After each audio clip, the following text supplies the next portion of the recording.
Would you have a look at this? One Nation is winning in Victoria. They are smashing it in the polls. They're leading and they haven't even announced their candidate yet. It's going to be massive. I hope they announce it any day now, but we're coming up. One Nation to take Australia back. Now, I live in Melbourne, Victoria, the machete capital of Australia, and it's crazy. We'll talk a little bit about why One Nation is winning, why they're coming up in the polls, and why Australians in Melbourne, in Victoria, want change. It's because of the crime, the crisis, the inflation, the corruption, the fraud in the building sector. Everything that's going on here has been swept under the rug, and the people of Victoria are being put second in their own state, and it has to stop. The Labor government has been involved with this corruption en masse. The CFMEU, the unions, allegedly $15 to $30 billion has gone missing. It's absolutely out of control. So that's just one thing. That causes mass inflation for the whole country. The whole country. But there's something more in your face in Victoria, especially Melbourne, we'll say. There's something in Melbourne that's really in your face that you cannot ignore. That the rest of the country, and if not the world, can see what is happening in Melbourne. The crime, the soft on crime, the experiment that they've put the Melbourne people through, where we'll test what being the softest on crime in the world will do to your city, what it will do to your suburbs, what it will do for citizen safety. When people can hold machetes to people's necks, innocent women getting attacked, they can be out on bail the same day because they don't know any better. They don't want to turn them into more criminals. I'm sorry, if they don't know any better, they shouldn't be in this fucking country. They shouldn't be in Australia. If they don't know, you shouldn't hold machetes to people's necks. Yet Jacinta Allen seems to love these criminals, seems to let them out on bail at the moment. Even when she says we have the toughest bail laws in Australia. What a lie that was, because we've seen over and over and over again the crime and the people getting let out on bail. Well, because they're 17. I'm sorry, in the Australia I grew up in, if you were 17, you knew not to rob people with machetes, take their cars and go on joyrides, robbing multiple properties, and then getting out on bail the same day.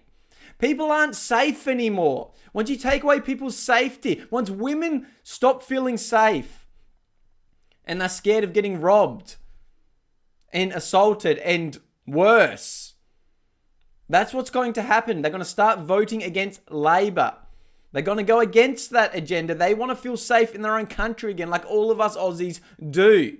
So that's a huge reason. That's a huge reason people are waking up in Victoria, because they can see that this soft on crime approach, that the politicians seem to ignore the people's safety because they're in their gated communities with all their private security. They don't care what happens to us peasants, and people are sick of it. I haven't seen one person that's not disgusted with how this government allows these criminals out. And I'm not going to blame the police, because the police do arrest them. These people get bail multiple times and nothing happens. It just happens over and over and over again.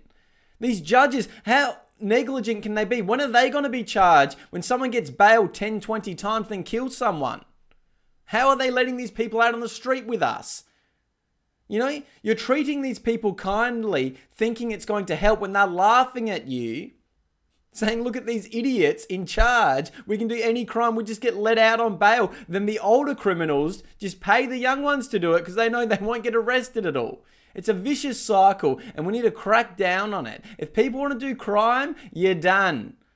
You're either deported or locked up. It's absolutely ridiculous that this is allowed to happen in our state. And that's because of Jacinta Allen, the witch. We need to ditch her, because it's only going to get worse, because she's shown she does not care about people's safety. I mean, just the other day, someone did millions of dollars worth of damage in a business, burning down their warehouse.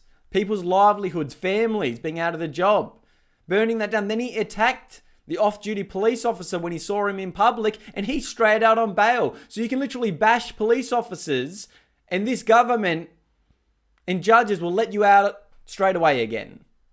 And there's much worse than that, trust me. So that's another huge reason. And of course, the mass immigration, the no housing, have been called racist if you support Australia. The mass protests that are allowed to go on about wars overseas non-stop, bringing overseas wars to Australia. It's absolutely out of control, being demonized in your own country, in your own state. It has to stop. And let's be real, Jess Wilson of the Liberal Party ain't going to do any better. That's not going to work. They can see she's not going to be strong. She's the one out there saying after Bondi, we need stronger speech laws to protect Chinese people and Indians. I spent my weekend with various Chinese communities. I note that many of them were here today celebrating Chinese New Year. And this is alongside the Australian Indian community, all of the different multicultural communities that make our state so great. These are groups that make our state stronger. And I spend an enormous amount of time talking to them, understanding the issues that they care about, and ensuring that they feel heard and protected in this state. When we saw the shocking incident at the end of last year with the Bondi massacre, we as a nation had to talk about the fact that we don't have strong enough laws when it comes to hate speech. We don't have strong enough protections when it comes to minorities in this state. And I was proud to stand up and put forward a plan to combat hate and to combat the very type of hate speech that makes it harder for these communities to live in this state. No, we need to crack down on radical Islam. We need to crack down on the radicals and the terrorists on our street and deport them. But you can't say that. Sorry, that's very racist and Islamophobic or whatever fucking word they want to use now because I'm speaking up against them. I might get done for hate speech. Well, that's what's going on in Victoria.